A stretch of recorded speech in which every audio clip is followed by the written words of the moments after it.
Hello, Internet. You're listening to the In Your House Comedy Podcast with KD and Kersey. Now hold on to your butts. Keep your arms and legs inside the podcast at all times. Prepare to have an autographical orgasm in 3, 2, 1. Hello, all you sexy people, and welcome to the KD and Kersey podcast, where we talk about all things weird and or interesting. This is the big 1-0 episode 10. As always, I am your resident stand-up comedian and all-around creative juggernaut, KD Hinken. And making his return to the podcast at a weight of I do not actually know and a height of 7 foot when you include the quiff, the undeniable, undisputed musical maestro of the KD and Kersey podcast world, the phenomenally passable AJ Kersey. Thank you. That was a great introduction this week. I think that tops any introduction you've given me. So yeah, thank you. I could feel the energy coming out of me when I was doing it. I felt it. I felt it. I love it. I love it. More of the same, please. How have you been? I wasn't here last week. Being very good, man. Yeah, we had Nathan on last week, as you know, as we was talking about. It was good. Chatted a lot of random shit. To be fair, had to cut a lot of shit out too. To be fair, because we chatted too much random shit. Were you like into 3 hours long? And no, not that long. No. Oh, okay, fair. No one can deal with this for 3 hours. Come on. True. So what you been doing then, man? Tell everyone about your holidays and whatnot. Took my first trip to North Wales. Only passed my driving test in January, Carl. Oh, well done. Yeah, first trip with fiance. So we took a trip to Wales. It was supposed to be our wedding, actually, within that week. So we've moved it to next year. So we decided we're going to go away. I think I remember you saying that before, actually. Yeah. Turned out quite nice. Really nice break, man. So just what I needed. Yeah. I think that's smart as well, the way you did it, like waiting for the stuff so you can do it properly and all that. Yeah. Just smart, man, yeah. Definitely. That's me. I'm smart. What can I say? I can't help it. Just too damn bright for y'all.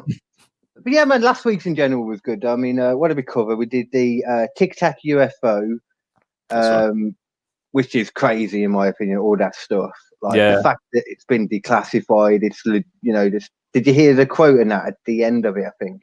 No, but I know we've mentioned Tic Tac videos before in previous episodes, and I know you love UFO stuff. So it's something I've read about, previously anyway. Yeah. UFO stuff, honestly, like the past year or so, it's only been like the past year that I've really got a lot more interested in it just because of all the evidence that's coming out now. I like it when you can see the evidence, get the facts, a bit of acknowledgement, and it's just dripping out more and more now. So yeah, it's just quite interesting at the moment because you're not as crazy when you say it to people now. Well, there's more proof now, isn't there? And to try and say that people are crazy for believing stuff like that, the proof's there. Oh, did you hear something I was going to mention to you about this actually? And I don't know I can't remember exactly when it happened. So how much have you been keeping up with the news while you was away? Not a lot. I barely do anyway. What's it regarding? That's what most people do to stay sane. So, Yeah. There was a weird murder over the last week or so. A policeman got killed. You heard about this at all in the police station? No. Okay. I haven't got the full details or anything like that. I just remember watching it a few times on the news. Yeah. Basically, it came out originally, they said that a guy was taken into custody, taken into the building, arrested, taken into the station, while something was being prepared for a COVID test screening. Yeah. He got a handgun out, shot this policeman 5 times, and then shot himself in the head. Whoa. And it was just like a random, no explanation for it, or just... Well, this is the thing. The first couple of days, the news was saying the same thing I was saying. I'm sure everyone was saying, how the hell, after being arrested, taken into a police station, he was handcuffed as well. I forgot to mention that part. Handcuffed. How did he then find a gun that he had on him? It wasn't anyone else's gun. He had his gun. This was here in England. and shot the guy and then shot himself. Not the amount of time it takes to do it. Where was the gun? Yeah, they would have done a search on him. Exactly. That's weird. So it seems because after a couple of days of that, the news would make a point of that. Like, we don't understand what happened. Then suddenly they were talking about it. And I told my mom, was like, they're not going to mention this. I don't know. They're just going to suddenly stop mentioning that part. And they just stopped mentioning that part, went on to some memorial, some nice thing the police were doing. It's like, hold on. Someone didn't do their job. No, they didn't. They didn't. But I don't. Why would he shoot someone and then shoot himself? Well, people do that all the time. They just shoot a policeman. Weird. Why not? Weird. Yeah. That's not the weirdest part of it, because you hear about that shit happening anyway. You do, but I just don't get how, like you say, like if he was handcuffed, and then where's he got this gun from? How has he got the capacity to move his hands in a certain area? I assume he must have been handcuffed in front. Yeah, surely. And if they searched him, the only place that gun could have been, if they actually searched him properly, within his anus. Or in his groin area. Or in his what? Around by his penis. In his penis? Well, I don't know. It could have been. But it could have been. His penis. Well, they would search that. Well. But if it was up his anus. How would he, if his hands are handcuffed in front of him, how would he get to his bum? Exactly. That's not easy to do. He's turned as well. Yeah, he must have been very talented, like getting under there. And I hope it's something like that, some kind of David Blaine killer guy. Or he's like handcuffed here, like this, and then he just double jointed, bang. I think the thing that just gets me most about it now is the news. It just you could see the day, it just changed, and they just haven't talked about it since, haven't mentioned it since. It's like, weird. I'd love to know the details of that. Do you know whereabout in the UK this was? I did. Don't know. It was in England. Okay. It was in England. Yeah. I feel like London or somewhere around there, but I might just be thinking of that because of my story takes place in London. So okay, nice little segue. Mm-hmm. Do you want to go first? That is a nice little segue, but I think considering you've been away, I think it's only fair that you go first this time, my man. The viewers had to see me go first last week too. Okay, fair enough. This one is, how we love to speak about murder and disappearances. This one is, I'll just read out the title to you. It's what I found on Reddit this week, actually. So, in August 1965, a 49-year-old Edward Banish was found stabbed to death in his South Bend, Indiana home. 8 days later, Edward's son, Scott, who'd been presumed dead for nearly 3 months, became the main suspect in his father's death. So we'll go into where Scott, the son, had been missing, reported missing. So it was on June the 3rd, 1965. He was 18 years old. He was reported missing by his parents around 9 a.m. Scott Banish told his parents, Edward and Loretta Banish, that he was heading to Lake Michigan to go swimming with a group of friends at Warren Dunes State Park. When Scott didn't arrive back that evening, his parents were quite concerned, obviously, went in search of him. Upon arriving at that Lake Michigan, Scott's parents found his car parked in the parking lot, his wallet and clothing inside. When they walked down to the beach, they found their son, Scott's towel and blanket, but no sign of Scott. How old was he, sorry, at this point? He was 18 at this point. Oh, okay. Yeah. This is in 1965. So, yeah, no sign of him. Went down to the beach. Not there. Where the hell is he? God knows. So, and this is after the thing with the dad? No. So, this is where it first starts. Okay, got you. Okay. So, police questioned a group of Scott's friends that were supposed to go to the lake with him that day. Yeah. And learned that they decided not to go because the lake was going to be too cold. So it looks like Scott went on his own. Bit weird, but okay. I master date too, so yeah. I've always been a master dater. I go to the cinema on my own. Just on your one. I've been to the cinema and gigs on my own, so yeah. Yeah, I love it. I prefer it, and I love people, but it's like, shut up! I'm trying to watch a film. I think that's the one thing with cinema and like gigs is like I get it, like it's a great game with friends, but Yeah. sometimes you're not really speaking to that person, are you? You're trying to watch Yeah. watch the band. So I kind of see it from that side. If you want to go to Yeah. cinema, or it's how if you plan take your- it. Like, I think you're like me. You take like it more like, I don't want to say it's somebody snoopy like art. You're there to like take in the whole thing and not be distracted. Yeah, not as an excuse to jump in a big pile of people. You know, that are hitting each other and missing the music. Oh God, mosh pits, not good. Yeah.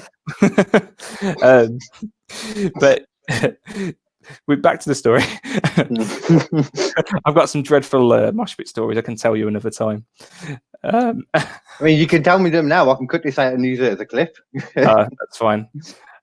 When you're facing up to like a 7-foot dude and just like keep standing on his toes because he's like punched you in the chest so much, and then he falls to the floor, and you're like 5'6", and you're just like, I win, I bloody win. So mosh pit's supposed to be nice. The few times I've been in mosh pits, so when you fall down, they pick you up and stuff. That's nice. Like Upwar's a really nice mosh pit. I've never been to a gig like that. Normally, it's people stepping on your toes and your face. Really? Yeah. Oh, every time I've done it, it's been like a community kind of feel where they pick you up. Like, that's the thing. You fall down and you get picked up straight away, so you can't hurt yourself.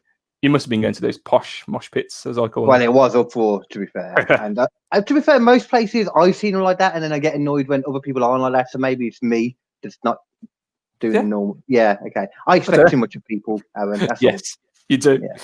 Well, guess what? The police didn't expect too much in this case.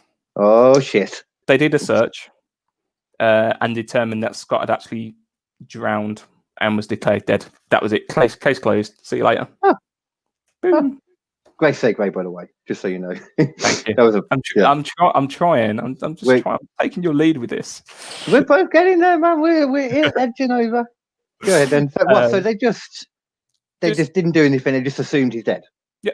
So they did a full search of the lake, and that was it. Didn't do any further investigation. So I mean, that's pretty shoddy police work right there. So see you, Scott. Another thing that links our stories again. Go on. Yeah. So over 2 months later, on August 22nd, this is still in 1965, Edward and Loretta were hosting a family card night. That sounds like a swinger night. Could be. A tradition in the Banish home. Could be anything. Edward, Loretta, their 13-year-old daughter. Maybe it's not a swingers party. And I hope not now. And a few other friends and family members were playing cards in the basement game room of their home when Edward decided he was tired and wanted to go lay down upstairs. So Edward's the dad. Yeah. A short time after, Edward went upstairs, and loud thuds caught the attention of his wife Loretta, and she went upstairs to investigate. So Loretta found Edward standing in the living room near the open front door of their home, and he was covered in blood. Before he could speak, Edward fell to the ground, succumbing to 7 deep stab wounds that had been inflicted upon him. And Edward's wallet and a lit flashlight were found next to his body. So I don't know why there was a flashlight next to him. Was it dark? Maybe it's dark, or it was the first thing he picked up to try and hit his attacker with. I'm not sure, but the attackers had. Or it was the attackers. Could have been the attacker's flashlight, but it says Edward was and a lit flashlight, so it doesn't state if it was there. So there you go. It was determined that Edward, who'd been he was actually a military man in his years, was attacked by an unknown intruder who had gained access to the house via a small window on the first floor of their home. Police originally theorised that he may have surprised a would-be burglar, and he sadly died. Good old Edward. But on the 31st of August, Loretta Banish received a call from the sheriff. What was the last name? Banish or Banish, Banish. I thought you said Vanish then for a second, and that would have been great. Their last name was Vanish, considering what's going on at the moment. That's brilliant. That's brilliant. I love it. But no, it's Banish, unfortunately. She received a call from the sheriff telling her that she needed to come to the police station right away. When she was shocked to learn that her son, Scott, was very much alive and had been arrested in nearby Fort Wayne, Indiana. Okay. So, Interesting. Where's he gone? Shows Scott, how little work they must have done then to look into it. The thing is, all they did was check the lake. They didn't check any surrounding areas or any other places he may have gone. Just the lake, and that was it. And the communication between different states or whatever was terrible back then. Even different counties, whatever it is, different counties within states. So even different counties were terrible back then. Yeah, definitely. And that's one thing you learn. 60s as well, isn't it? That's what I mean. Yeah, back then. Yeah. But Scott actually admitted to staging his drowning and had been arrested after he submitted a false ID to an army recruitment officer. So he was faking his death. Yeah. To join the army. But it turns out he just used a different name to join the army. Just run away and join the army. Did he have some messed up stuff on his record or something? Then why he had to change his name? We'll come to it. Okay. We'll come to why. There's a reason. If I remember rightly, there's a reason why he couldn't join the army under his name. Okay. So when he tried to join the army with his false ID, the army recruiter, recognised Scott from the newspaper after they put out to say, disappeared boy, he's dead. Have any information on this person? Yeah. They detained him and immediately called South Bend's police department to inform them of their findings of Scott. Scott told police that his reason behind faking his death had been quite simple, really. He dreamed of following in his father's footsteps and joining the army himself. However, when he attempted to enlist, a medical issue kept him from being approved. I don't think it states what medical issue, but you were technically right. He's got something fucked up on his application. So that's a weird one, a medical issue. Because then again, I suppose, especially back then, if it's already on his doctor's records, it would show up. But if he could just keep quiet about it. Wrestlers do it all the time, don't they? Back in the day. I mean, I think, for instance, I've got asthma, so I'm not sure now, but maybe years ago, if they were like, if you've got something wrong with your lungs, you are not allowed to join the army. So it might have been the same thing. Yeah. I'm not allowed to join the army because I've got tattoos on my hand. Is that right? Yeah, generally I tried at one point. I didn't know that. I did not. I use it in my set. It's like I say that it's can't remember exactly what it was. Obviously, I haven't used my set for so long. Something about it's okay to go and have your arm blown off fighting for your country, but if that arm happens to be covered in tattoos, then no, you're not good enough for us. Something like that. I like that. It's true though. It is very true. I do like that. I used to want to be a fireman as well, when I thought I couldn't do it because of how shit my eyesight is wearing contacts, but you can. Strange, now. They changed it, They probably changed hand tattoos as well. I'm sure there's got to be enlisters with hand tattoos now, right? Well, it's one of those things you always see people after they leave the army. They get loads of tattoos, don't they? Yeah, after the army, I suppose. Yeah, exactly. Yeah, it's one of them. And I've got a tattoo on my ear here because it goes against the name of the image of the arm, which is ridiculous, I think. Well, it's different now anyway, right? It's not as bad as this wasn't that long ago. Was it not? No, this was like 3 years ago, something like that, 4 years ago. It will change though, because tattoos and all that kind of culture is looked at more now. If as it's like, like when someone said you can't do something because of this or this, it's like another form of that, Yeah. Would you? You could have used makeup on your tattoos and covered them up like the whole time. Fuck that, the blood will cover it up. But just like Scott, you couldn't cover it up, could you? You could not cover anything like that. I just could not cover it. He did a better job than me. He put a lot more effort in. Almost, because I mean, he faked his death, but when he tried to do it, we were like, no. If you can, you could have done all that without faking your death. You didn't have to fake your death to do that. No, just change your name and go to a different army. Or just tell your family you're going to live somewhere for a bit or going on holiday for a year or something. So they're not searching for you, thinking you're dead. It's true. It would have worked there so much better. There's no real reason that you should fake your own death just to join the army if you've got a medical issue.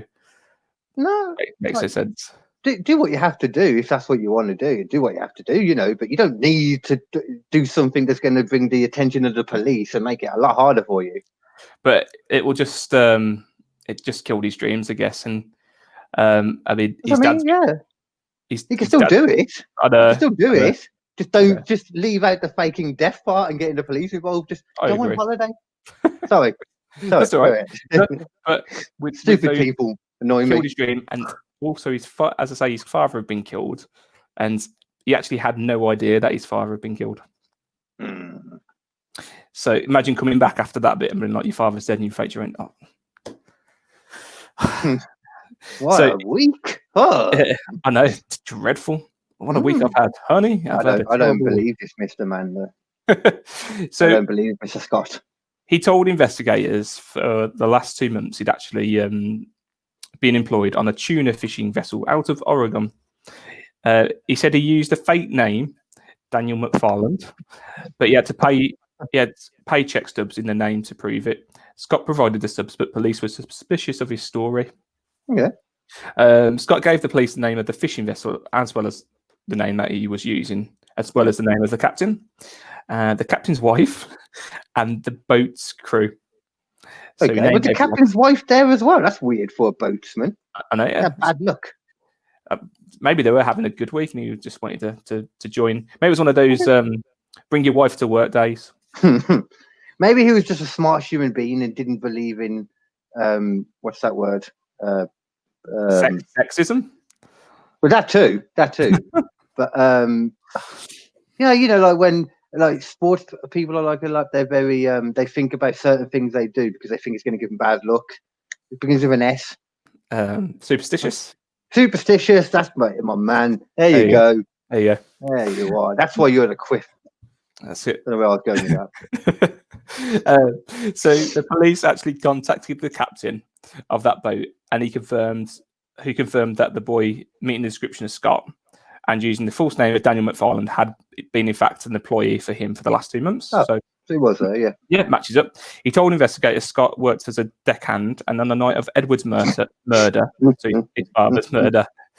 Deckhand, yeah. It's like a penis.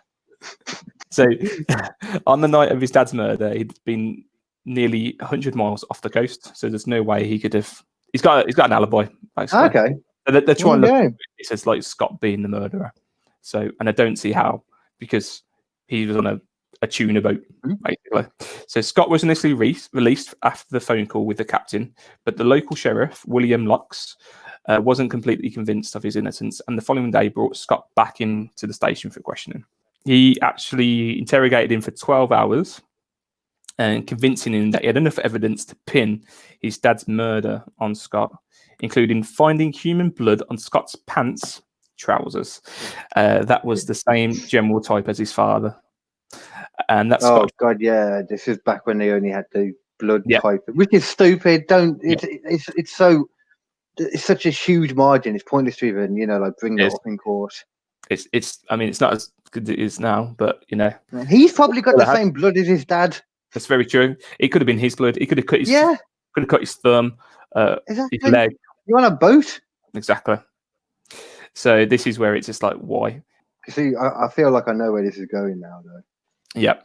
Well, he'd apparently said that Scott failed a lie detector test and been issued miserably, and Scott then confessed to killing his dad. So they brought out a false confession. False confession. He was arrested. All the terrible stuff, like the lie detector stuff. I hate the fact that rubbish. They still use that in America, like when they're talking about someone not agreeing to help out the police. They say they didn't agree to a lie detector test as if it's a bad thing. Like, no. Yeah. But if you're an anxious person, for example, it'd be ridiculous because it would pop up just because you're nervous. I'd be so nervous on a lie detector. I wouldn't be able to pass it at all. I'd be, as soon as you're aware as well, that if you're thinking about this and you're getting nervous for a second, that will make it happen. As soon as you're aware of that, you'll do it just for that reason. Yeah. Well, obviously, man. Sorry. No, it's fine. You can see where it's going because after he was arrested, he recanted his story, claiming he'd been pressured and threatened by Sheriff Locks into believing he would spend the rest of his life in jail. There you go. There's way too many. There's a whole series. I think there's 2 seasons of it now on Netflix called Confession Tapes, something like that. I love that show. It's really good. It makes you so angry, doesn't it, though, when you're watching it. So frustrating. A couple of them were a bit dubious, but a lot of them, I was like, "This is wrong. This is so wrong." But it just goes to show the justice system in the United States is completely different to ours. But I mean, ours ain't much better. It's not much better, but especially back then, anyway. This is the '60s. You said in it as well, and this still happens. It does still happen. This is 65. But the thing is, as soon as the jury hears confession, whatever happens after that, it's so hard to change their minds. Definitely. Well, this is the other thing as well. When he said you'd spend the rest of your life in jail, the word he used was innocent or not. Oh, fucking hell. So cheers, Sheriff. According to Scott, the sheriff had offered him a deal: confess and get probation for involuntary manslaughter, go to trial, be convicted of murder, and serve a lifetime sentence. And then Scott, out of fear, just confessed. Yeah. So, of course, yeah. There you go. I'm guessing all of that, what you said, building up to it, and what he said beforehand, wasn't included in the court or any of the evidence. It was just a recording of him saying, "I did it." Yeah, that's basically. Yeah. Always the way, even in the 60s. Yeah. So the boat captain that Scott worked for claimed, as well as several other crew, they all claim this. They testified that on the night that Edward was murdered, Scott had been aboard the ship, and that he'd been there every night for 2 months. The captain's wife also testified that she'd seen Scott board her husband's boat, and that they hadn't returned to Oregon until the evening of the 24th. Yeah, so it was the 22nd that Edward died, and they didn't return back. They didn't turn back to land until 24th. So he's out on that boat. So yeah, I mean, whether or not it should be the case anyway. Whether or not he says he did it, obviously he did, unless it's a fucking ghost or it's some kind of superhero. He's got like a portal device that shoots his gun. I know that reference. Dad, back on the boat. I was thinking more like Jumper, but that works. Jumper works as well, yeah. Or Nightcrawler. Nightcrawler. Yeah, some good references there. I think there was more there's more witnesses that stepped forward, claiming that they had also seen Scott on both of the nights of Edward's murder and then the morning after. So people had seen him.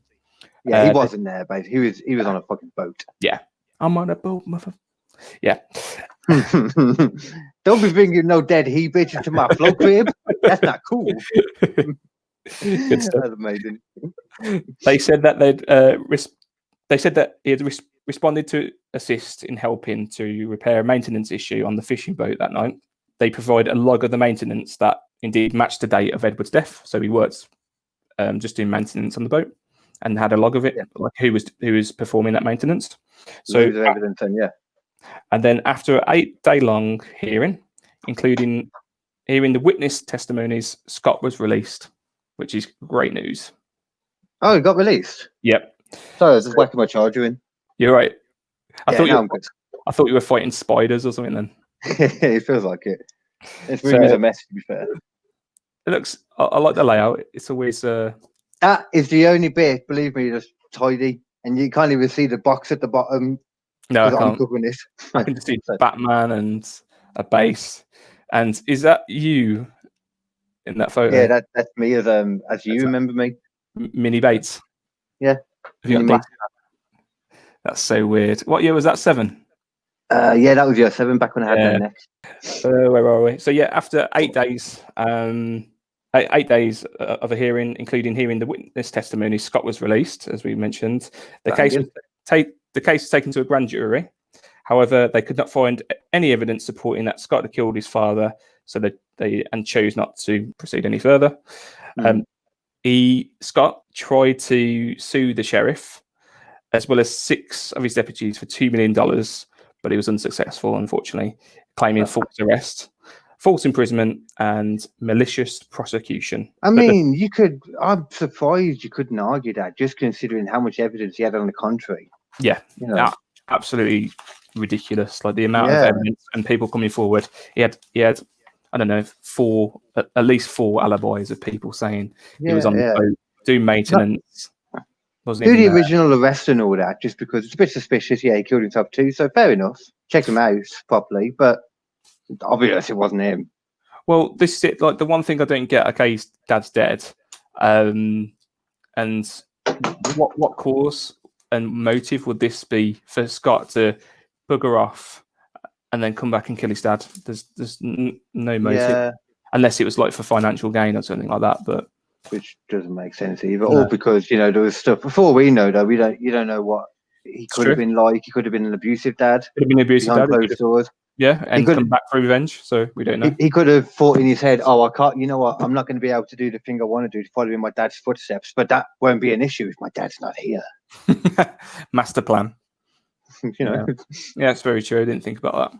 But yeah, I think, as I say, he tried to sue them. A Circuit Court of Appeals panel found probable cause for the arrest. So this is why he didn't win, because of because of the blood that they found on Scott's jeans, which we were like, well, that could have been Scott's blood. Fucking ridiculous, ain't it? So, yep, awarded no money, nothing from this. His poor dad's dead. He got blamed for it initially, and where does he go from there? And all this time they put into him is just ignored the actual killer. Yep. And this is the thing. They didn't put any further investigation into Scott Banish or Banish, however you pronounce it, his death. Edward Banish's death. Yeah. So we don't know. As far as they were concerned, they had the right guy. He just didn't get put down for it. It's like, well, he didn't have the right guy. But okay. But this goes back to those, false confessions. They get these people to confess. That person goes away. There's a killer out there for 25 years plus. Probably hasn't committed any murders in that time, or may have done. Wow. We don't know. Yeah, very easily could have done. But he's still getting away with it. And this is the same situation here. Have you ever heard of it's another documentary on Netflix, which I might do? I don't know. It's called The Confession Killer, and it kind of turns this on its head. And it's a guy who did kill some people, but confessing to like every crime. I think I remember crazily well because of it. Yeah, I do remember that one. It's not. I vaguely remember it. I've watched so many of those ones on Netflix now. It's crazy, like the amount of ones they pump out. But yeah, with Scott and his family, I suppose they had enough, and they eventually moved to Illinois. So packed up and left, moved to Illinois. Nothing was really heard from. The case remained unsolved, and Scott actually died eventually because in 2015.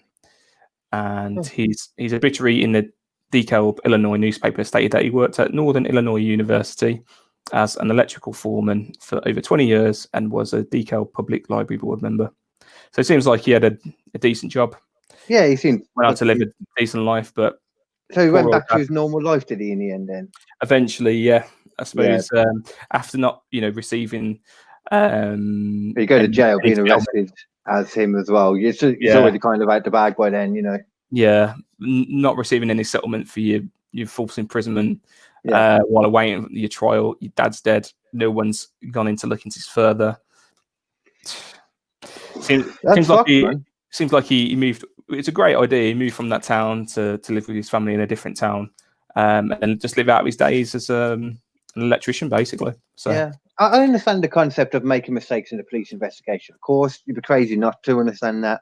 Yeah. And doing the wrong guy, ignoring the confession stuff, because the guy might have genuinely thought he was doing the right thing. You never know. But either way, in the end, it was obvious it wasn't him. And don't just give up then. Well, no, that's the point. Looking, what's wrong with you? Exactly. It's not Scott. Edward's dead. We're going to find Edward's killer now. And they never did. Yeah, we cared before, but now because it's the first one we fingered, it wasn't him. I mean, that we know of.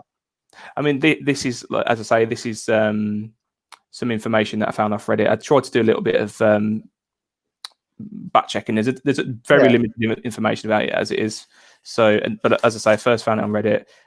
Went to the story. There's a few newspaper clippings, one of which I showed you the picture of. Oh yeah, you did. That was showing in one of the pictures of that was Scott, I believe. So yeah, it's quite interesting. It's on screen now. That one is. Is it that one? Yeah. Right there. That one. Pointing the wrong way. But yeah, missing persons and false imprisonment. That's what we love on this podcast. It's an infuriating one, that is, but good. Don't get me wrong, it's a good story. It's annoying. Those kind of ones they are really infuriating. Yeah, absolutely. False confession. They're still trying to go after the person just because you see it all the time. They're just going after the one person. They've got it in their head. It's them. If it's not them, sorry. If it doesn't work out and they don't get done in court, it's just like, well, it was him still, but I just didn't get arrested for it, because the jury were wrong. But we did our job, Oink. I actually like the police, which is the worst part as well. There's some good ones and there's some bad ones. It's like people. Of course. Yeah, that's the thing that is really annoying. People make out they're all terrible. So how can they all be terrible? They're literally going to do a job where they know they're going to get some shit as well. Yeah, definitely. And be in danger. And they do, it's not a well-paid job either. Not the best at all. Great pension though, but not the best well-paid job. There'll be something to it, yeah. Yeah. But I'm saying all this as well because a lot of my story revolves around the police fucking up, and it's a lot more recent and in England. So Yes, that's what I like to hear. Nobody's Priority Clothing is available right now via Facebook and teesprung.com. Use promo KDPromo to receive 25% off. That's KD Promo with zeros for the O's. But remember, that's zeros in the place of the O's. I've repeated that twice. Help support the channel by buying some sexy ass clothes today. Katie and Kersey merchandise coming soon. Nobody's Priority Clothing is sponsoring the KD and Kersey podcast. They have a multitude of clothing with various designs that scream creativity. And unlike some of the people in my story later, they don't shout, "I'm a chav bitch." One kind of is actually. I'm going to have to cut something to say. But Nobody's Priority Clothing, available via Facebook and teespring.com. Use promo code KDPromo now to receive a whole 25% off your order. Aaron, what was that code again? That promo code is KDPR0M0. It's not O's, it's zeros. Make sure you do. You get 25% off because we just can't help but give you the best deal at KD and Kersey. That was the worst one, yes. Right then, but it's my turn now, isn't it? Indeed. I'm looking forward to this. I wouldn't look forward to it too much. Well, you know what I'm saying. I know what you mean. There's a particular reason I covered this story. It's because I actually what day are we now? So it's Thursday now. Yeah, Thursday now. It's Monday. It's Monday. It's Monday now.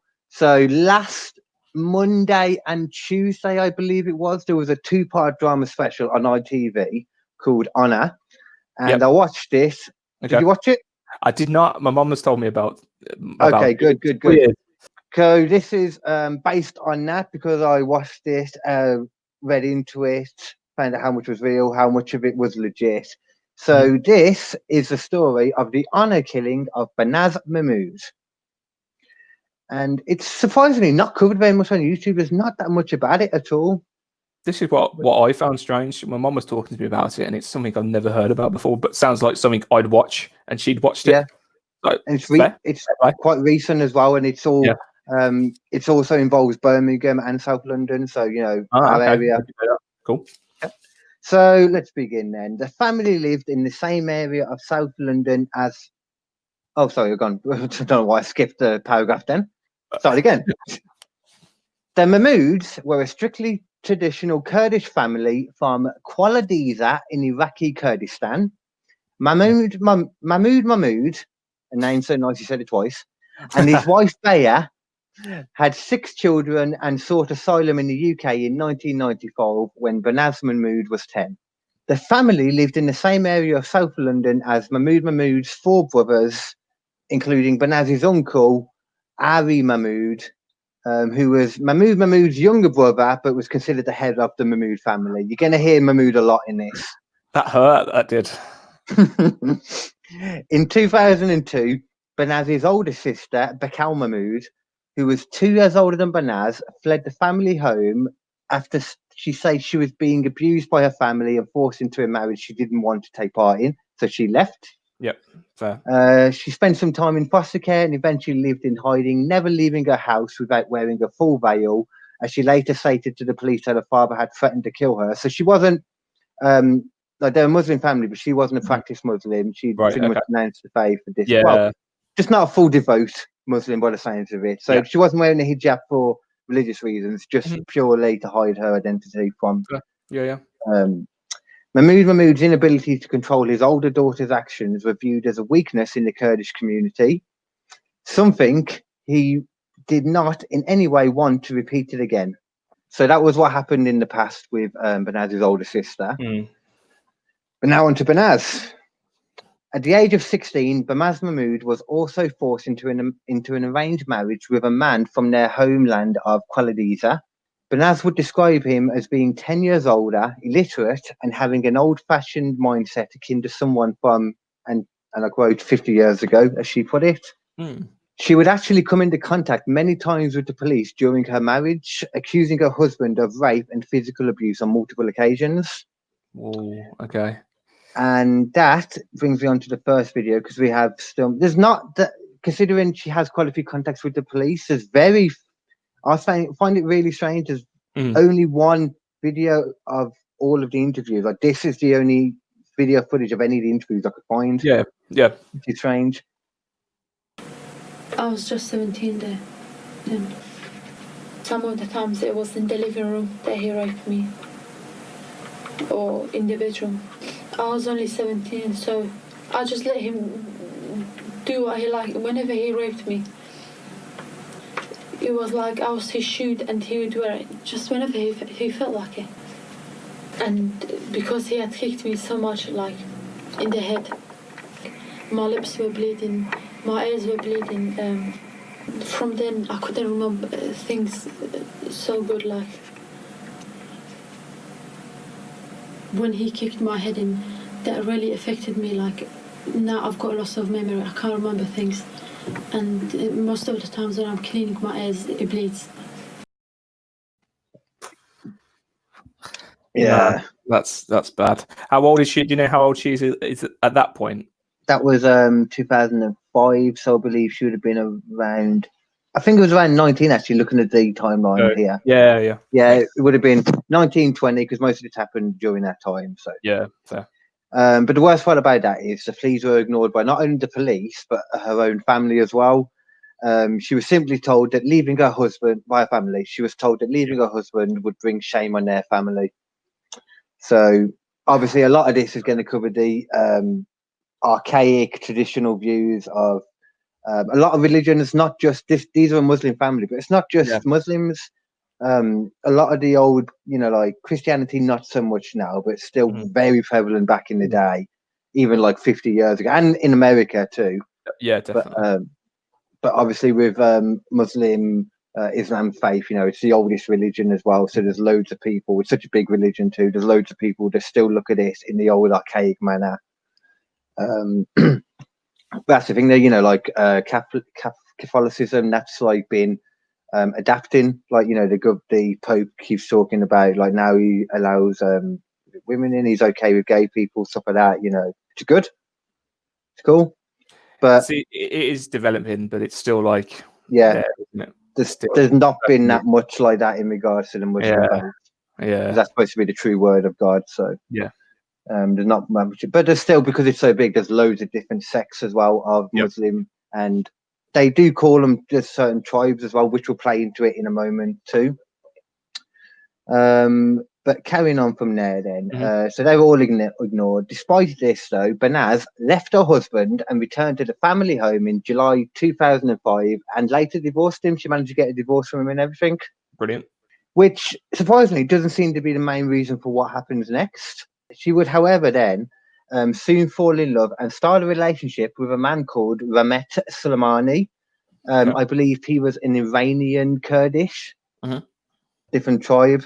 Fearing for her safety, Banaz went to the police stating that her uncle had threatened to kill her and her boyfriend Ramet sometime shortly after the 2nd of December 2005. So this was about 2 months after that video we just saw. On December 12th, she would deliver a letter to the Wimbledon police station, which named the people that she believed were trying to kill her and Ramat. Both times, the police ignored it completely, thought she was just chatting on. On New Year's Eve, the police were called to a cafe in Wimbledon where Banaz had appeared in a distressed state. She was drunk, in shock, and had lacerations all over her hand. She says her father forced her to drink alcohol and then tried to strangle her to death, but she managed to escape by smashing a window. There's no footage of that I could find. I feel like there might be somewhere, but there's no footage of that interview from the police. But there is footage of her later on, I believe it is, in the hospital room where she's telling it to her her boyfriend, Ramat. Yeah. And this is covered by CNN, I believe it is. So a bit of over. But let's just have a look at this then. Yeah. In this cell phone video, the story just pours out of Banaz Mahmoud, and so does her panic and fear. As her boyfriend records it all, Banaz lays on a hospital bed, describing what she herself still couldn't believe. It was New Year's Eve 2005 in London, and Banaz's father, an Iraqi Kurd and devout Muslim, told her to grab her suitcase and go with him to her grandmother's. There, she was forced to drink alcohol to prep her for what was to come. She says, I finished the drink, I finished all of it, and then he got up, she says, and left the room. Banaz says when he came back, armed with surgical gloves, she was sure he would try to kill her. She ran from her grandmother's house, smashed a window, hysterical, as she called for help. She ended up in hospital that night, her boyfriend at her side. She told police the whole story. Her family wanted her dead. Oh, that's dreadful. Oh, bad parenting 101. That's putting it very, very mildly, Aaron. That's what I'm here for.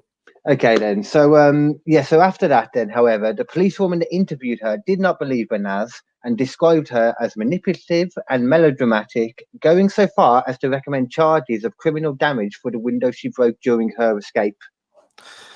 Come on. I know. It's fucking ridiculous. Stop it. I think there was some racism involved in this somewhere. Yeah. I do think so. On 22nd of January, an attempt at kidnapping Ramat was attempted but failed. Ramat and Banaz reported this to police separately, and Banaz was supposed to return to the police station on the 24th of January. Unfortunately, she never arrived. I kind of know where this one's going. You can kind of tell she was never seen again, basically. Let's put it that way. I might as well just say it at this point, yeah. How's it feeling so far? Just feeling sorry for the poor girl. Like, she seemed like such a sweet young girl, just wanting to live a life, and it's just terrible, evil, psycho father. And the police just failing her too, just ignoring them. Police just didn't help whatsoever. He gave a letter saying, like, these guys are trying to kill me. Did you say it was naming them? Was it Wimbledon? Sorry, Wimbledon was the station she went to. Yeah, it was South London in general, the area. Got you. The next day, Banaz Mahmoud was officially reported missing by her boyfriend on the 25th of January after he was unable to contact her for over a day and a half. However, the police still did not take the initial report seriously. You can see why this was after I watched the drama.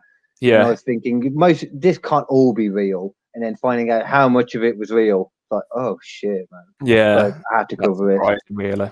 And because this is the issue I have as well with a lot of why I have so many issues with religion, is the archaic views that go behind it. The good part of it are lovely, like the charity sides of it, the empathy sides of it, the just being nice to people and all of that. But then some of it, and especially with like, actually, I say that actually most religions are pretty detrimental to women originally. Some have just been modified more since. Yeah, definitely. Okay, so the police did not take the initial report seriously. This was due largely to the fact that the parents, Mahmoud Mahmoud and Bayem Mahmoud, portrayed themselves as an easygoing, tolerant family. They also reportedly pointed out that it was normal for Banaz to stay out overnight and insisted that she was not a missing person. And the police, they made a point of this. They said, okay, they always do stuff for the family. So this was the family telling them, no, it's cool, chill. Yeah. So, and they bought it. Her boyfriend, Ramat, though, however, refused to take this and effectively harassed the police until they were forced to take it seriously. Until they're forced to start doing something at least anyway. No, I was going to say, he's very determined to find out what happened to his, young girlfriend. And as he should be. Due to this ongoing pressure from Ramat, the police took in Banaz's parents and uncle for interviews and searched their homes. During the process, various inconsistencies were discovered in their statements when compared to their original counts. So definitely. Red flags were popping up at this point. They were also subjected to phone record checks, which apparently proved Banaz's father, Mahmoud, to not be the understanding and free-thinking father he made himself out to be. They make this point a lot in the documentary and in the program, in the program and another things I've read. But they don't really explain how. It seems like just some of the texts they found were him moaning about stuff, but So this, along with the information and the names that Banaz had provided during her previous meetings with the police, enabled them to compile a persons of interest list. But following this, the investigation was taken over by the Metropolitan Police Homicide and Serious Crime Command, which was led by Detective Chief Inspector Caroline Good, who is the main woman in the actual document in the ITV series. They make out like they were on it the whole time, but they didn't actually get into the real life investigation until this point where it was taken over. So obviously at this point, all guns blazing, Definitely. And why not? She took it. She was quite new to the job, like the leader one, and she very much took it to heart. That Caroline Good did. Yeah, we need someone like that in all cases, though. Yeah, that's when it actually, stuff gets done normally. Yeah, definitely. So she was originally working on the assumption that Banaz was being held against her will but still alive. A search was conducted comprising of simultaneous raids being carried out all across the country, looking in any properties even slightly connected to the family or a friend of the family, anything. But there was no sign of Banaz. They decided to call it at this point. It had now turned into a murder investigation officially. I knew it was going to go down that way as soon as you were like the dad had attacked her. And I was like, this is not going to go well. But following this, the decision was made to arrest Banaz's father and uncle, among various other suspects. All of the suspects were uncooperative with the police from here on out during the rest of their inquiries. Well, not only were the suspects uncooperative, but as was the wider Kurdish community, who repeatedly attempted to thwart the investigation and protect those that are implicated. Right, okay. Yeah, because it goes with the, with that whole, there's a huge community and loads of them do unfortunately think in a very archaic way. Obviously, that's changing the more and more generations away from that, and just social evolution, I guess would be the good way to put it. Yeah. One of the suspects in question was a cousin of Bassam, Mohammed Marid Hamar. Mohammed Hamar was charged with the murder of Banaz Mahmoud on the 4th of February 2006. This was able to be done as Ramat, Banaz's boyfriend, was able to positively identify him as one of the men who attempted to kidnap him and at the same time threatened his and Banaz's life just days before she disappeared. Well done, boyfriend. So is this guy that's been arrested? Yeah. In charge. Is he a cousin? That's right, isn't it? Yeah. Yeah. So is he the son? Would it be the son of the dad's brother, or would it be like another cousin somewhere? No, I don't believe so, because he had like 4 brothers. So I think this is just a son of one of the brothers not included in the story. Because obviously we say charge, it's not like he was in trial away. He was just in custody then, and that turned out to be the best move they could have made. Because while in custody, a request was put in to record and monitor all of Mohammed Hamar's calls. Apparently, his lawyer, who he hated because she was female, told him this might happen and to be careful about what he says on the phone, but she was a woman. He wouldn't listen to her. What does she know? Well, she knew a lot. Yes. Yeah, she knew a lot. Because during various calls that he made, he would be recorded bragging about his role and the role of others in the murder of Banaz Mahmoud and the details behind the disposal of the body. He directly implicated Banaz's uncle, Ari Mahmoud, and her cousins, Mohammed Saleh Ali, Omar Hussein, and Dana Amin. Wow, there was a lot of people involved, wasn't there? Oh, yeah. Unfortunately, Omar Hussein and Mohammed Ali had fled to Iraq during this time. These recordings, along with the phone and car tracking records, eventually led to Banaz's remains to be found in a garden in Handsworth, Birmingham. No. Yep. So they brought her all the way down to our ends. Wow. Oh, poor girl, man. In Handler of all places. And yeah, because that's the important part here. What part of the country was she buried in after being murdered? Yeah. Sorry. That was really insensitive of me. But why Birmingham? Was there any connection to here, or? It seems like it was something to do with a connection of someone's house. It was one of the houses when they were going all around the country. They did go to this house. They checked the property. They saw the fridge on top of, in the back garden. They saw the fridge, which is what made them think of it later, because he described the fridge being placed on top of it. Right. Okay. So that's how they put 2 and 2 and got to that. Buried over 6 feet down with a suitcase that held the remains of Banaz Mahmood, discovered 28th of April 2006, 3 months after she disappeared. On May the 1st, 2006, her uncle Ari Mahmood was charged with murder. Her father, Mahmood Mahmood, would also be charged in August later that year. Okay, yeah, so that's pretty much as far as it goes in regards to, before getting into the truth of what happened anyway. Yeah. So it was discovered that on the 2nd of December 2005, a meeting was held at the home of Banaz's uncle Ari Mahmood, where it was agreed by her cousins, her uncle, and her father that both should be killed for bringing shame onto the family and the community. So both would be, Ramat and Banaz.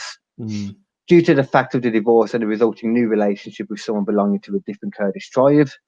And that's all it's over. Like, it's something so ridiculous. Yeah. Absolutely. And it's your daughter. Like, come on. You care more about the honour and how your family is perceived, apparently. Yeah. Because they they make the point a lot that this, in their country, as they say, would make them regarded as like they'd be doing a good thing. They'd be seen as, this was the right thing to do. Obviously, in the more archaic parts, but which is just messed up. Which is just come from the religious side of it. Which, like I said, man, it's hard for me not to bitch about religion when I read stuff like this. This is where it all comes from for me. Yeah, fair enough. Because it's just basically brain control, man, to a point. Mind control, sorry. That point is with I mean, all power to people who want to have faith and for religion. It's entirely up to them. But when they take things to the extreme like this, just because it's a different type of, I don't know, the cultures are very different, and wasn't going to be accepted. You don't go out killing your daughter for that, do you? Oh, I wouldn't. Well, no. Funny enough, we're normal people.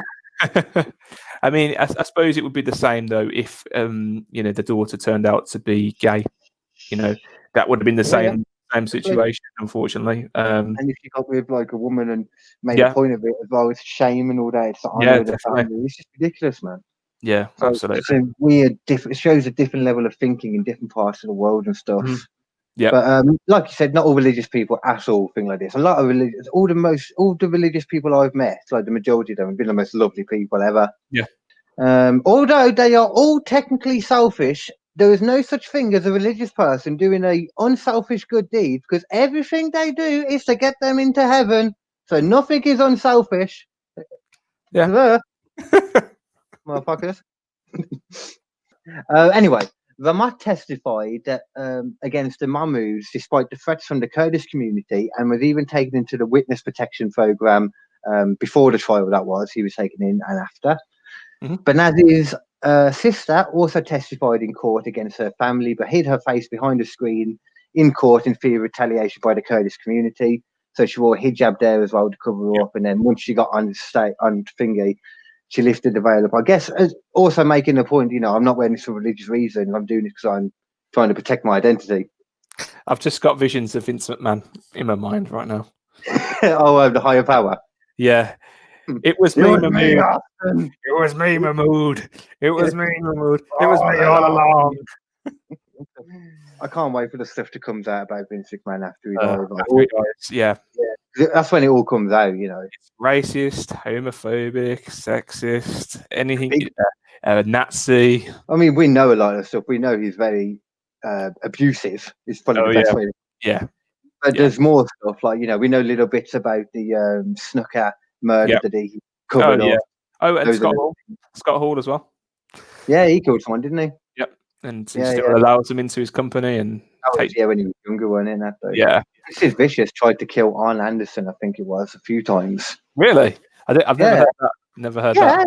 They had a fight, and he went back up the one time with scissors or something. No, I've never heard that. Arn wrestled him away from him and stabbed him up a few times. And then I believe that was one of the times. Actually, I think it was WCW, because then I think Sid left WCW after that. Yeah, I think there would have been WCW. Arn Anderson would have been in WCW when Sid was there. So yeah, definitely. Anyway, I keep forgetting to get into this. Okay. So they also testified. So Banaz's father, uncle, and Mohammed Hamar, the one in custody originally, were all found guilty of murder, among other lesser charges. The father, Mahmoud, was sentenced to life with a minimum of 20 years. Uncle Ari was life with a minimum of 23 years. Mohammed Hamar was life with a minimum of 17 years. Her cousin, Dana Amin, the one we mentioned, was given 8 years for lesser charges, including perverting the court of law and preventing the victim's lawful burial, because he, from what I gathered, the main thing he did was he supplied the car and transported her to Birmingham. Right, got you. Probably helped to bury her too. Both her cousins who were involved, Mohammed Salih Ali and Omar Hussein, had fled to Iraqi Kurdistan after the murder, like we said. In October 2007, Scotland Yard were notified that Mohammed Ali was in custody in somewhere where he killed a teenage boy. You did so well up until that point, it just made me laugh. I'm sorry. Oh, yeah, I know. Sulaimania, we'll go with that. Yeah. He'd killed a teenage boy in a hit-and-run incident, so he'd killed another guy now. Oh, okay. Shockingly, he was extradited in June 2009 in what was the first ever extradition from Iraq to the United Kingdom, a move described by DCI Good as making legal history. He was also found guilty of the murder of Banaz Mahmoud and sentenced to life with a minimum of 22 years. So they got him from Iraq, man. That's crazy. Never happened before. Yeah. But more, yes. Hussein, the other one in Iraq, had been hiding out in a remote area of Iraq, shielded by his brothers, one of whom was Peshmerga, and the other a member of the Asayish security services. Yeah, that was right. Yeah, that one. During a dispute with one of his brothers in December 2009, he was actually shot in the leg and was duly arrested when he presented himself at the hospital, because by this point they were already aware of him because of the last one. Yeah. But he insisted that he wasn't actually in the United Kingdom at the time that Banaz was murdered, and it was a case of mistaken identity. Okay. However, UK welfare benefit records and photographic evidence from a previous arrest proved otherwise. And he was also extradited in March 2010. Oh. He would also be found guilty of Banaz's murder and sentenced to life with a minimum of 21 years. Random number. I don't know how they come up with these. Like the 17, that one didn't actually kill her, but the other one was like. Yeah, and then the other one got 20 as well. Then was it the dad? The dad got 22. The one who got the most was Uncle Ari with 23. Yeah, 23. That's it. Like I hate odd numbers, man. That's not good for me. I like odd number. 23 is my number too. Is it? Okay. Born on the 23rd of March, man. Oh yeah. Sorry, a little bit left on the end of this. Just a little side bit. So Banaz's boyfriend Ramat actually struggled to adjust to his new life and the isolated nature of the witness protection program, and seemingly never recovered from the loss of Banaz, as he actually took his own life in 2016. Oh man, that sucks. But referring to him as one of the two real heroes in the case, DCI Caroline Good said, without him, we wouldn't have even known that Banaz was even missing. He risked his life to go up against his whole community, and in doing so, he gave up everything and everyone he knew. So, as a nice little quote there, just making the point that he basically gave up his life to make sure that Banaz. Yeah, I mean, they could have come for him like at any time as well, couldn't they? You know, they'd already tried to. Yeah, so you know they already took his girlfriend. They tried with him. They could have come back at any point. They seemed powerful enough and had enough force behind them. And the community, the whole community, just not the whole community. Obviously, you assume it wouldn't be the whole community, but a lot of the elder males, especially, and then the male side of the community do think like that. Yeah. But obviously, it changes more. Hopefully, it's evolving. People that I know that are Muslim don't think like that. Yeah. Younger people. So hopefully, that's changing. And was he still in the UK at this point as well? Sorry. Yeah, he stayed in the UK. Yeah. Banaz was laid to rest at Merton and Sutton Joint Cemetery, Morden. Her family left her grave unmarked. There was actually a messed up story about the funeral in general. I'm not going to get into it now because it's a bit weird. But on the 26th of June 2007, a memorial service was held for Banaz at Morden Assembly Hall, following which a granite memorial headstone was placed at the grave site. Her family did not attend either services. The purchase of the gravestone was arranged by the Iranian and Kurdish women's rights organisation, police officers, and even the lead prosecutor, Nazir Afzal, who was among the people that contributed. So she's got a nice gravestone now. It's how they end the drama. So it's a nice little ending, I think, to that. Yeah, definitely. Nice bow on the top. Yeah. But that's the honour killing, or the so-called honour killing. Yeah. I like the title of it now. It makes so much more sense. My mum did explain a little bit to me, but I always tell her not to explain stuff too much because she goes into it and then like she gives away the endings and stuff. I'm just like, no, stop. Let me find out for myself. I mean, I would still recommend watching it because it's a good watch. And like the woman that has to play Banaz looks quite like some of the people that play the dad and stuff look so much like him. It's crazy. Oh, really? Yeah, we look the actual person. They've done a really good job with the casting. No, that's brilliant. Regardless of you talking to me this, I was going to watch it anyway. So it's piqued my interest even more now. So thank you. Cool, but I think we are done again, man. That's another episode all done. These are flying by sometimes, man. 10 weeks, and I haven't been a part of 2 of them. I feel a bit naughty, but hey, it's a week 8 for you, but that's not the point. I know, never mind. 8 weeks is still good though. One thing while I've got you, we're speaking about TV shows about real life. Did you see the Rock one is being produced? I think I can't think of it. It might be NBC or someone like that are producing the times and life of the Rock from when he was a young boy to training with his dad Rocky Johnson and like Peter Maivia. Yeah, man, it's I think like a drama kind of thing. Like a comedy drama, a dramedy. Yeah. I wonder if I'll go into like the original like Die Rocky Die thing and all that. I think there is someone playing like a young adult version of the Rock. So I think there's a young, like a child Rock.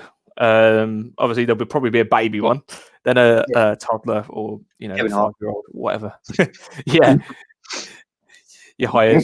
And then there's like a 15-year-old Rock, and then there's like I think you might be one in his 20s. So the Rock was like what, 22, 23 when he joined WWF. So something like that, So when he made his like TV debut anyway. Yeah, 95 wasn't it? So 23. I think he would have been. So did you clock onto that during the Stone Cold session with Kurt Angle when he talked about how when he was originally doing his vignettes about like being all cheesy and over the top, he got that idea from how badly it went in the Die Rocky Die thing. So this time he purposely made the heel for me. I like that. Was cool. Did he really well, and like he was like so complimentary to Austin. I was just like, this is weird. I wouldn't have thought of him like that. And he was like, I just wanted to be a badass like Stone Cold. And like looking at that was Angle's character back then, I was just like, no. But he did make a point. I think Vince made the right choice though with all of this. How he presented him. Definitely. Well, that's the thing that brings me to what I was going to say, because he was saying like how when we were kids, like 10, 11, when Angle was around in his first run, we all hated him. We thought he was like a crybaby, horrible heel. But then as we got older, we like respected what he like did for like I suppose the business and stuff. And he turned face a few times as well. He did so much in that first year and a half. You couldn't help it. How did that dude? It's ridiculous. But I watched a lot of 2000. Well, I watched all the pay-per-views in 2001, and like you can just see the progression as it like gets better for Angle. So it was pretty cool to see. So he's just looking so old and frail now. It's really horrible to see. Yeah, but to be fair, I thought he looked quite good in the thing. Like he looked better than I mean, when he wrestled his last match against like Corbin and that, like since he came back as GM and he was saying that weren't he, that he wanted to wrestle, I think they made the right choice again because every time he saw Angle, he's like he couldn't stand upright, like his legs always had to be bent. Yep, he just couldn't move around. I didn't want to see it, and some of the times you did see him do stuff. It looked like he almost hurt himself, and it was just worrying as hell to watch him wrestle for me. It was. I was about to say, I realised I was going back into modern wrestling. Like, you still haven't really been watching it, have you, lately again? I watched, what was the last pay-per-view? What was it called? Clash of Champions? Yeah, that one. I watched that one. That was good, wasn't it, actually? It was all right. I liked the Roman Reigns match. I mean, again, there should have been a bit more to it, but I love Roman Reigns as a heel, so...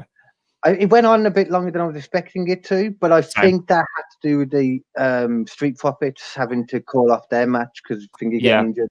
Yeah. Which one was it? Angel Garza. Yeah. Not good. I really like him, but no, he got injured apparently. I know. Shame.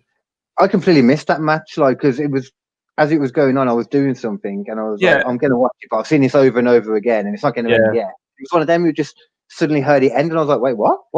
It was over so quick. I think I was doing something myself, and I just turned, and and I saw the kick out as well, and I was like, what's going on? And it was the same referee that messed up the triple threat match at Mania a couple of years back with last year. That was so dreadful. That was with the women's match.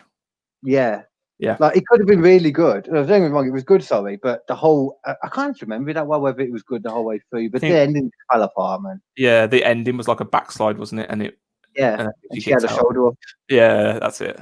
There's a lot of debate as well whether it was the referee's fault or whether it was Ronda's fault. Yeah, probably Ronda. Yeah, I reckon so. I wouldn't be surprised if she did it on purpose, to be honest, because she is that kind of person. She is. It's nice. Does not take stuff well. No, she does not. She got offended when they started booing her the one time. It's like, he's gonna go with it, Ronda. Sorry. That Jimmy. Was it Jimmy or Jay? I can't remember now which one it was. It would have been Jay. Jay was Jimmy's the one that's out, I think. Yeah. It was really good. At the end of it as well, it was like, fucking hell, I was popular. It's one of the times when you forget it's all like a work and that, I know, you're like, you're going to fucking kill him, stop. I know. Just hit him in the head. The ambulance match was a bunch of shit, though. Yeah, I feel like, it was a bit of a waste of time. I was looking forward to it as well. I like gimmick matches. Yeah. Not my favourite gimmick match. The best ambulance match ever was Kane versus Shane McMahon. Yeah, wasn't that? Did someone get Survivor Series? Is it? I know it's in 2003, though. I'm sure it was. It was Unforgiven. I think Unforgiven or Survivor Series. I think it was, but it was an ambulance match. I remember it being really good. Yeah. He gets. Especially to that. There was one where. God. No, I was just going to say, did he get chokeslammed through like the ambulance or something? I can't. That's remember. what I was remembering. Yeah. And he got something like that. And he got his balls electrocuted in the build-up. Yeah. There was also Kane tried to throw him into some big bin or something, but he got Kane in there and then he blew on fire or something. Like that. Yeah, if I remember rightly. Yeah. And Kane was going crazy. He was set fire to JR at one point, didn't he? Yeah, and Tombstone Linda McMahon. It was Tombstone ever. Well, that's why Shane McMahon was like, my mother. Talking about that. But yeah, the ambulance match from before was the fact that he needed like 4 people to help him win. Apparently. Oh yeah, I know. Yeah, I think it was just a bit of like retribution, though, isn't it, from them? Retribution. T-Bar. They were not there. They were ill. They got COVID.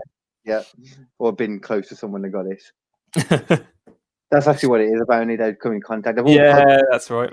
Negative, apparently. Yeah, that's right. I heard that as well. But yeah, man, we haven't got like an actual sign off, have we? No. Here it is. Well, thanks so much for listening and watching, folks. And we'll see you soon. Thank you. Yeah. Fuck that. There you go. I did it. Thank you, Aaron. Thank you as always. Everyone watching as well. Thank you as always, you sexy bastard. You're the ones we do it for, and you make it so we can do this. So thank you very much. All right, man. Awesome. Cool. All right, dude. I'll see you soon. Take care, my man. Take it easy, bud. See you soon. Peace.